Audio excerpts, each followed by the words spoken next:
성도 여러분 안녕하세요. 오늘도 말씀으로 승리하는 은혜로 우리가 이 하루를 은혜 가운데 또 믿음으로 승리하는 귀한 일들이 있기를 주님의 이름으로 축원드립니다. 우리 이제 전도서 오늘이 마지막 여행 날입니다.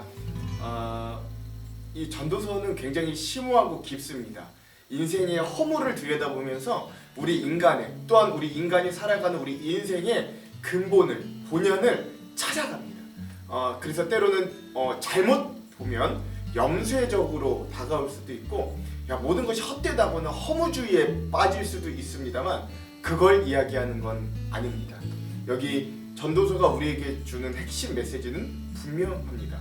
그것이 오늘 무엇인가? 그 최종 결론은 무엇인가? 오늘 우리가 그 마음으로 함께 좀 이 마지막 이 전도서 여행까지 함께 잘 했으면 좋겠습니다. 우리 어제 내용을 잠깐 리뷰해 볼게요. 어제는 이제 솔로몬의 네 번째 마지막 설교의 첫 번째 부분이었던 9장에서 10장까지 우리가 함께 살펴보았습니다. 9장에서는요 미래를 예측할 수 없는 우리 인간들의 한계, 즉 죽을 수밖에 없는 우리의 숙명, 또 우리 인생의 어떤 불확실성, 그리고 오늘 우리가 그것들을 지혜로 이렇게 극복해 보려고 하지만 그 지혜마저도 한계에 부딪히는 그런 우리의 예측할 수 없는 우리 인간의 근본적인 허무들에 대해서 9장은 이야기했고요. 10장은 그 허무한 인생 중에서도 그러나 지혜와 우매의 길이 있다면 지혜의 길을 택하라. 그러면서 또 통치자와 신하의 어떤 처신들, 즉 지도자들은 또 어떤 역할을 해야 되는가에 대해서도 말씀해주는 부분이 10장의 말씀이었습니다. 오늘은요 이제 전도서의 마지막 5번째 시간이고요. 오늘은 마지막 이 네 번째 설교의 끝 2번째 시간이고 그리고 마지막 전도서의 결론이 나옵니다. 분량은 11장에서 12장까지라고 할 수 있고요. 제목을 짓자면 곤고한 날이 오기 전 하나님 앞에 서는 지혜를 주소서라고 하는 이 제목을 지어봤습니다. 곤고한 날, 즉 우리의 인생이 평가받고 심판받는 그 날이 오기 전에 우리가 코람대로 하나님 앞에 서서 하나님이 계시는 것과 같이 하나님을 경외하며 사는 지혜를 주소서라는 제목을 지어봤습니다. 자, 그럼 오늘 이 11장에서 12장까지 우리가 내용을 살펴보기 전에 두 가지 맥을 한번 좀 짚고 가볼게요. 먼저 첫 번째, 우리가 그리스도인으로서 선행을 해야 되는 이유들을 오늘 말씀에서 한번 찾아봅시다. 이거를 우리 인생의 허물을 극복하는 가장 중요한 방법 중에 하나로 제시하는데 왜 그래야 되는가 이유를 생각하면서 한번 말씀을 읽어봤으면 좋겠어요. 두 번째, 오늘 이 마지막 우리에게 알려준 이 전도서의 최종 결론이 무엇인가 한번 깊이 묵상해 보시기 바랍니다. 사실 답은 뻔합니다. 여태까지 계속 나왔습니다. 하나님을 경외함이에요. 그러나 그것이 오늘 우리들에게 어떻게 인생의 극복에, 인생 허무의 극복에 답이 될 수, 최종 결론이 될 수 있는가 한번 깊이 묵상해 보시기 바랍니다. 자, 그러면 내용을 한번 들어가 볼게요. 먼저 11장은요 11장과 12장은 그래서 이제 거의 결론 부분이기 때문에 인생의 허물을 극복하는 것들에 대해서 계속해서 솔로몬이 이야기해 줍니다. 11장은 그래서 허무의 극복 첫 번째고요.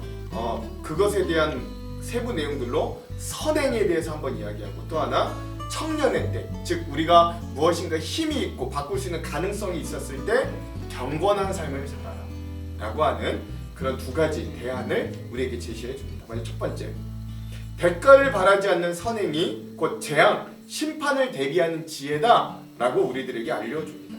너는 내 떡을 물 위에 던져라. 여러 날 후에 도로 찾으리라. 7에게나 8에게 나눠줄지어다. 무슨 재앙이 땅에 임할는지 내가 알지 못함이니라. 너는 아침에 씨를 뿌리고 저녁에도 손을 놓지 말라. 이것이 잘 될는지 저것이 잘 될는지 혹 둘이 다 잘 될는지는 알지 못함이니라. 이 말이 무슨 말이냐? 너희들이 선을 행하라는 거예요. 물가에 떡을 던져라 라고 하는 말은 이제 더 이상 회수할 수 없을 것 같은 그 물에 너희들이 먹을 것을 나누어 주라. 즉 선행을 베풀어라. 그 대가를 바라지 말고 선한 일들을 행하라 라고 이야기하는 겁니다. 아침이든지 저녁이든지 네가 젊을 때든지 늙을 때든지 인생 가운데 그게 어느 때인지 모르겠으나 그때도 눈물로 그 선행의 씨앗들을 뿌려라. 그것들이 언제 너희에게 좋은 것들로 다가올지 모른다 라고 이야기해 주는 것. 그 선행이 이 허무한 세상 가운데서도 우리 인생에 의미와 가치를 주는 첫 번째 극복의 방법임을 알려주는 거예요. 두 번째는 뭐냐면 젊은 날, 즉 힘과 능력이 있을 때 너의 인생을 선용하라 라고 하는 것입니다. 청년이여 내 어린 때를 즐거워하며 내 청년의 날들을 마음에 기뻐하여 마음에 원하는 길들과 내 눈이 보이는 대로 행하라. 그러나 하나님이 이 모든 일로 말미암아 너를 심판하실 줄 알라. 그런즉 근심이 내 마음에서 떠나게 하며 악이 내 몸에서 물러가게 하라. 즉 청년의 때에 너가 네 맘대로 하는 것이 아니라 때로는 근신하면서 신중하고 또 진중하게 인생에 대해 고민하고 또 악이 너의 몸에서 물러나게 하라 라고 하는 이런 젊은 날, 즉 힘과 능력이 있는 청년의 때에 그 인생을 선용할 것을 이야기해 줍니다. 왜냐하면 인생이 굉장히 빠르게 지나가기 때문에 그런 것이죠. 자, 그 다음 마지막 장인 이 12장도 역시 허무의 극복 두 번째를 이야기해 주는데 여기는 거의 결론이죠. 창조주를 기억하고 경외하라 라고 하면서 그런 허무의 극복의 방법을 마지막 결론으로 이야기해 줍니다. 자, 12장은 첫 번째, 창조주를 기억함으로 허무를 극복하라. 너의 하나님을 기억함으로 너의 인생의 허무를 극복하라 라고 이야기해 주는 거예요. 너의 청년의 때에 너의 창조주를 기억하라. 곧 곤고한 날이 이르기 전에 나는 아무 낙이 없다고 할 해들이 가깝기 전에 해와 빛과 달과 별들이 어둡기 전에 비 뒤에 구름이 다시 일어나기 전에 그리하라. 왜? 곧 하나님의 심판이 임하기 때문에 그런 것이죠. 그리고 나서 마지막 이제 네 번째 설교를 끝나고 마지막 이 전도서의 마지막 결론이 등장합니다. 그게 무엇이냐? 전도자가 이르되 다시 한번 헛되고 헛되도다 모든 것이 헛되다는 이 모든 일들을 우리가 들었으니 하나님을 경외하고 하나님의 명령들을 지키여라. 이게 모든 사람이 결국 가지고 있는 본분이다. 하나님은 모든 행위와 모든 은밀한 일을 선악간에 심판하신다. 곧 심판하시니 너희들이가 하나님을 경외하고 섬기고 그 말씀대로 따르는 것이 결국 인생의 모든 헛된 것들을 극복하는 허무 극복의 가장 좋은 방법이다 라고 결론을 내면서 오늘 이 전도서가 마무리됩니다. 결국 이 전도서의 답은요, 하나님을 경외하는 것, 하나님의 손에서 나온 것들에 자족하고 만족하고 감사하는 것만이 우리의 인생의 의미와 가치를 가져다 줌을 우리들에게 강력하게 알려준다 라는 걸 다시 한번 최종 결론을 통해서 우리가 좀 알 수 있습니다. 자, 그러면 오늘 이 부분에 대한 우리 핵심 구절 우리가 함께 좀 살펴보고 갈게요. 먼저 전도서 11장의 요절은 1절, 2절, 10절의 말씀입니다. 1절, 2절, 10절의 말씀 제가 한번 읽어볼게요. 이 허무 극복의 첫 번째인데 너는 내 떡을 물 위에 던져라. 여러 날 후에 도로 찾으리라. 7에게나 8에게 나누어 줄지어다. 무슨 재앙이 땅에 임하는지 내가 곧 알지 못함이니라. 10절 그런즉 근심이 내 마음에서 떠나게 하며 악이 내 몸에서 물러가게 하라. 어릴 때와 검은 머리의 시절이 다 헛되니라. 네. 그래서 삶에서 선행을 할 것과 힘이 있을 때 청년의 때에 경건한 삶을 기억할 것을 요구하는 이 부분들을 요절로 삼았습니다. 자, 전도서의 마지막 12장의 요절은 1절에서 2절, 13절에서 14절 처음과 끝 부분인데요. 한번 읽어볼게요. 너는 청년의 때에 너의 창조주를 기억하라. 곧 곤고한 날이 이르기 전에 나는 아무 낙이 없다고 할 해들이 가깝기 전에 해와 빛과 달과 별들이 어둡기 전에 비 뒤에 구름이 다시 일어나기 전에 그리하라. 13절 14절 이래 결국을 다 들었으니 하나님을 경외하고 그의 명령들을 지킬지어다. 이것이 모든 사람의 본분이니라. 하나님은 모든 행위와 모든 은밀한 일을 선악간에 심판하시리라. 아멘. 결국 우리의 인생의 허물을 극복할 수 있는 가장 좋은 방법은 하나님을 경외하는 것, 그 말씀을 신뢰하고 지키는 것, 그것이 오늘 우리의 인생 다가올 심판, 곧 다가올 죽음, 곧 다가올 허무에 우리의 인생을 가장 의미 있고 가치 있게 만드는 것이다 라고 하는 이 부분들을 이 전도서 12장의 요절로 삼아봤습니다. 자, 그러면 우리 이 부분에 대한 주안점 세 가지를 함께 나눠보고 오늘 말씀을 또 기도하고 읽어보도록 할게요. 첫 번째, 오늘 전도서 11장은요 너는 내 떡을 물 위에 던져라. 여러 날 후에 도로 찾으리라 라는 말로 시작합니다. 이 말은 즉슨 이 말이 어디서 나왔느냐, 옛날에 그 팔레스타인에서도 굉장히 영향력을 끼쳤던 애굽에는 나일강이라는 큰 강이 흐르고 있었다고 합니다. 사람들이요 이 나일강이 범람하면 홍수가 자주 났는데 그 홍수가 나서 나일강이 범람을 하면 배를 타고 나가서 그 강가에다가 씨를 뿌렸다고 합니다. 이집트 사람들이요. 그러면 얼마 후에 강물이 떠내려가고 씨앗이 홍수가 몰고 내려온 이 주변의 옥토에 떨어져서 풍성한 수확들을 얻게 되었다고 합니다. 오늘 본문의 말씀은 이 같은 고대 이스라엘 주변 국가들의 이런 농경 풍습을 염두에 두고 한 말씀이다 라고 학자들이 이야기합니다. 그래서 이 구절을 직역하자면 뭐라 그러느냐, 너는 내 곡식을 낮은 곳에 던져라 라는 말로 이해해요. 근데 이것이 그저 자신의 농사만을 위한 것이 아니라 대가를 바라지 않고 많은 사람들에게 선행을 베푸는 사람의 행위가 꼭 이런 행위와 같다 라고 이야기하는 것이죠. 예. 즉 그런 결과를 가져오기 위해서 이런 말씀으로 허물을 극복하기를 솔로몬은 이야기하는 거예요. 이렇게 자선을 베풀기를 즐겨하는 사람은 가난한 사람들을 먹이기 위해서 자기 먹을 곡식에서 종자를 떼어 놓는 거예요. 비록 그것이 물 위에 던져지는 것처럼, 즉 없어지는 것처럼 보일지라도, 즉 내가 동정을 베풀어야 할 사람들 7을 만나면 7 모두에게 동정을 베풀고 8을 만나면 그 8 모두에게, 그리고 그 이상을 만나도 역시 그들에게 모두 너의 정과 선행을 베풀라 라고 이야기하는 거죠. 그게 설령 너의 선행이 물가에 너의 먹을 거나 먹을 씨앗을 던져버리는 것 같이, 그래서 회수 못할 것 같이 여겨질지라도 그렇게 하라는 겁니다. 물 위에 씨앗을 던지는 건 지금 당장에는 아무 소용없는 것처럼 보입니다. 그러나 때가 되어 그것은 풍성한 열매가 되어서 던진 자에게 돌아옵니다. 신앙생활의 원리도 이와 같아요. 주는 것은 허물을 극복하는 것을 넘어서 생명이 풍성하게 하는 원리임을 우리에게 기억하게 하는 거예요. 하나님께서도 모든 사람들에게 긍휼을 베푸시는 일에 풍성합니다. 비록 우리가 그 긍휼을 받을 만한 가치가 없을지라도 하나님의 자비는 풍성합니다. 그 사람들이 도로 하나님께 드리지 않는다고 할지라도 하나님은 그들에게 베풀어 주시는 거예요. 즉 나누고 베푸는, 그래서 오늘 우리도 우리의 손에 주어진 것들을 물 위로 던지는 선행의 용기가 필요한 거예요. 즉 나누고 베푸는 용기 말입니다. 중요한 건 오늘 말씀에서 식물을 물 위에 던지면 언젠가는 도로 찾게 된다고 분명하게 약속하고 말씀하여 주셨다라는 것이에요. 이런 약속을 기억하면서 오늘 우리의 삶도 물 위에 식물을 던져 선을 베풀고 나누는 그리스도의 향기가 가득한 인생들이 되기를 간절히 소망합니다. 제가 두 구절의 말씀들을 읽고 마무리할게요.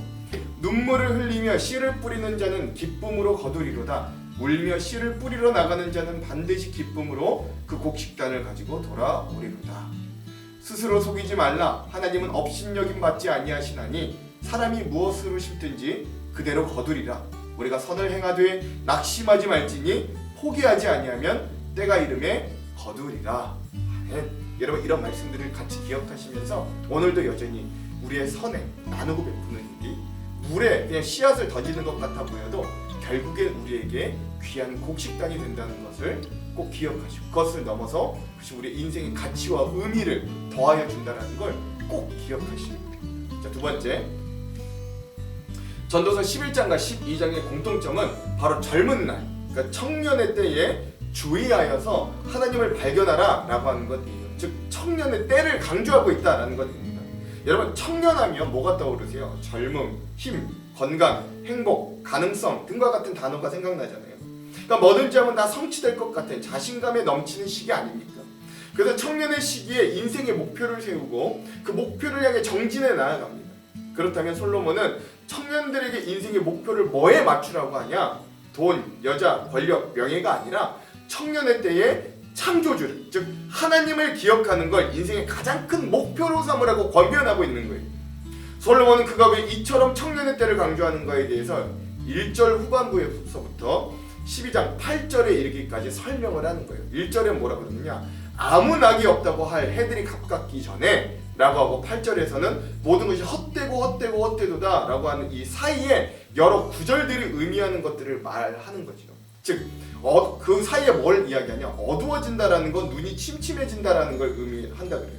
맷돌질을 잃은 것은 시야를 잃는 것과 마찬가지고, 적어지는 소리는 귀가 안 들린다는 의미이고, 원욕이 그친다는 건 더 이상 성적인 활동을 할 수 없을 만큼 노쇠했다라는 걸 의미한다고 합니다. 즉 이처럼 늙어가는 것으로 그치는 것이 아니라 흙에서 왔으니 땅으로 돌아간다는 곧 죽음을 의미하는 게 1절에서 8절 사이에 나타나는 말씀들이 오늘 우리들에게 알려주는 인생의 숙명이다, 허무다, 죽음이다 라고 할 수 있는 거죠. 그런데 이와 같이 곤고한 날, 그 죽음이 인간에게 어떻게 다가오냐면 곧 다가온다고 합니다. 그러므로 청년의 때란 단순히 청년의 시기만을 의미하는 게 아니라 모든 가능성이 열려 있다면 그때가 다 여기 청년의 때에 맞는 시간이다라고 의미할 수 있어요. 즉 우리가 하나님께로 돌아갈 수 있는 가능성이 있는 그때 빨리 하나님께로 나아오라라는 것이죠.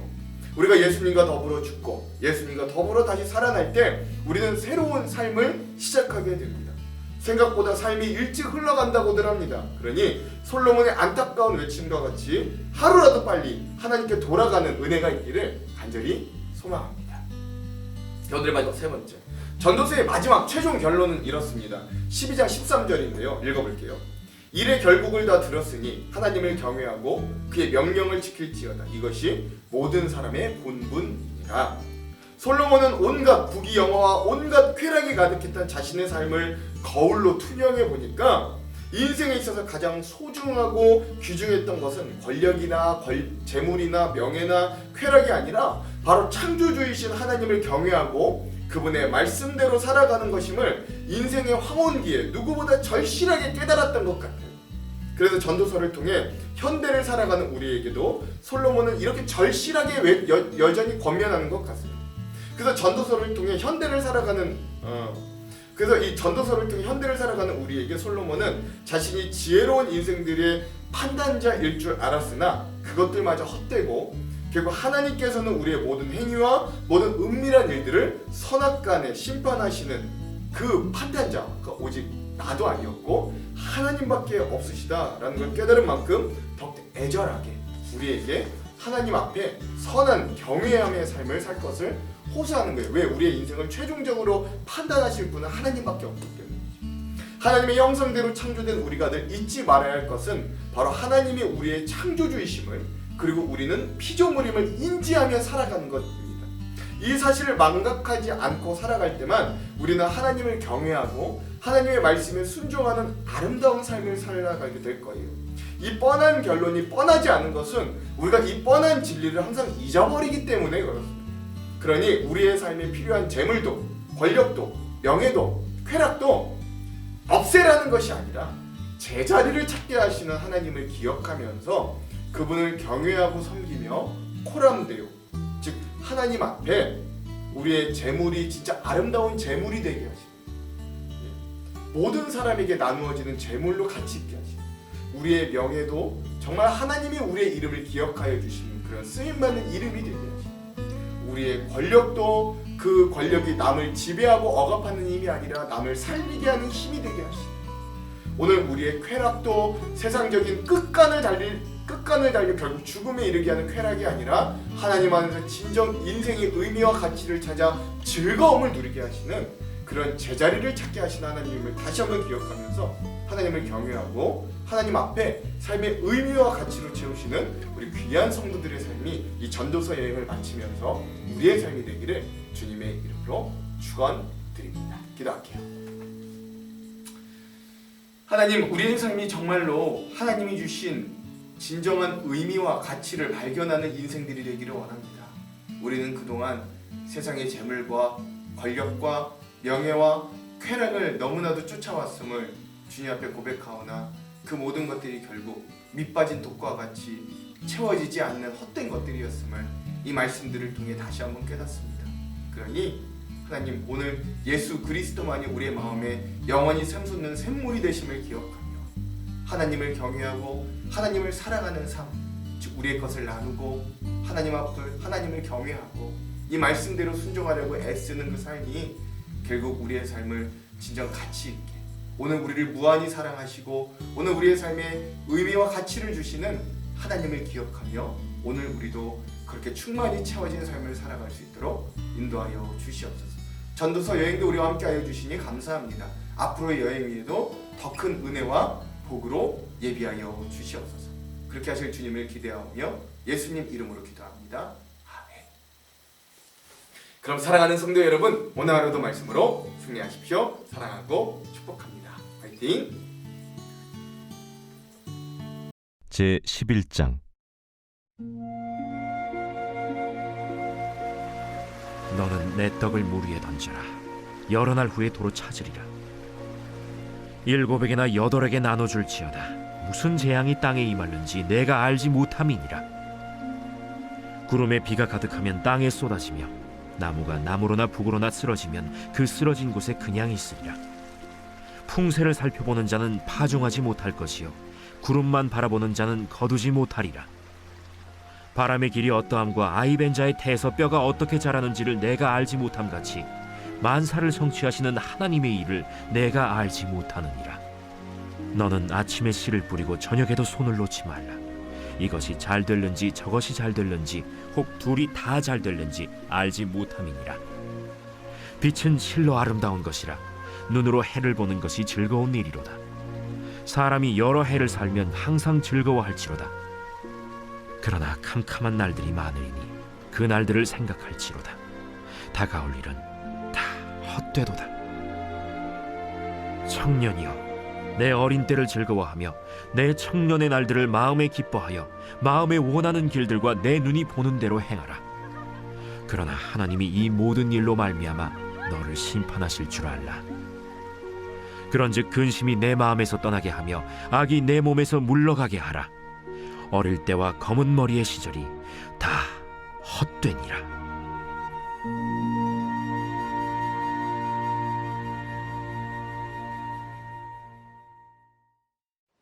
제12장. 너는 청년의 때 너의 창조주를 기억하라. 곧 곤고한 날이 이르기 전에, 나는 나무나기 없다고 할 해들이 가깝기 전에, 해와 빛과 달과 별들이 어둡기 전에, 비 뒤에 구름이 다시 일어나기 전에 그리하라. 그런 날에는 집을 지키는 자들이 떨 것이며 힘 있는 자들이 구부러질 것이며 맷돌질하는 자들이 적음으로 그칠 것이며 창들로 내다보는 자가 어두워질 것이며 길거리 문들이 닫혀질 것이며 맷돌 소리가 적어질 것이며 새의 소리로 말미암아 일어날 것이며 음악하는 여자들은 다 쇠하여질 것이며 또한 그런 자들은 높은 곳을 두려워할 것이며 길에서는 놀랄 것이며 살구나무가 꽃이 필 것이며 메뚜기도 짐이 될 것이며 정욕이 그치리니 이는 사람이 자기의 영원한 집으로 돌아가고 조문객들이 거리로 왕래하게 됨이니라. 은줄이 풀리고 금그릇이 깨지고 항아리가 샘 곁에서 깨지고 바퀴가 우물 위에서 깨지고 흙은 여전히 땅으로 돌아가고 영은 그것을 주신 하나님께로 돌아가기 전에 기억하라. 헛되고 헛되도다. 모든 것이 헛되도다. 전도자는 지혜자이어서 여전히 백성에게 지식을 가르쳤고 또 깊이 생각하고 연구하여 잠언을 많이 지었으며 전도자는 힘써 아름다운 말들을 구하였나니 진리의 말씀들을 정직하게 기록하였느니라. 지혜자들의 말씀들은 찌르는 채찍들 같고 회중의 스승들의 말씀들은 잘 박힌 목 같으니 다 한 목자가 주신 바이니라. 내 아들아, 또 이것들로부터 경계를 받으라. 많은 책들을 지는 것은 끝이 없고 많이 공부하는 것은 몸을 피곤하게 하느니라. 일의 결국을 다 들었으니 하나님을 경외하고 그의 명령들을 지킬지어다. 이것이 모든 사람의 본분이니라. 하나님은 모든 행위와 모든 은밀한 일을 선악간에 심판하시니라.